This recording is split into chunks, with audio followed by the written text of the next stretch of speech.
हमारा नेता कैसा हो, ध्रुव भाई जैसा हो, हमारा नेता कैसा हो। ध्रुव भाई जैसा हो।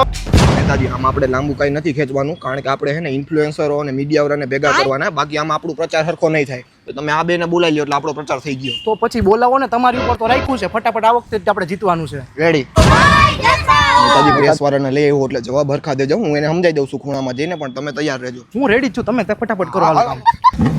પ્રેસવાળા ભાઈ તમે થોડોક અમારા નેતાને એવા સવાલ પૂછજો છે જેનાથી એની આબરૂ થોડીક ઊંચી રહે. હવે તમને પૈસા આપી દેવું તમને. લા ભાઈ મારા કાયમનું કામ છે ઈ તું મને શીખવાડમાં જોઈ. હાલો હાલો. કાં છે નેતા? નેતાજી તમે ચૂંટણીમાં શું કામે ફોર્મ ભર્યું? બસ પબ્લિકની સેવા અને એના હકો આપવા માટે. વાહ નેતાજી વાહ, શું વાત છે. તો તમારા ચૂંટણીમાં નિશાન શું છે? મારું નિશાન છે ઇન્સ્ટાગ્રામ બટન દબાઈ મને વિજય બનાવો. નેતાજી તમારે સેવા જ કરવી છે તો પછી ચૂંટણીમાં શું કામે ઉભા રહ્યા? એમને મેં સેવા થાય જ છે ને, એમને સેવા કરીને દેશને આગળ વધારો. રિપોર્ટર સાહેબ, આ છેલ્લો જે પ્રશ્ન પૂછ્યો ને એ કઢવી નાખજો અને કોક દીક આવો મારા ફાર્મ હાઉસ છે, તમને હારી ખાતરદારી કરી, આમ આપણા પાર્ટી ગોઠવી, સમજ્યા તમે? આ છેલ્લો પ્રશ્ન તરીક કઢવી નાખજો અમારા નેતા સાહેબ. સારું ન લાગ્યું, સમજ્યા?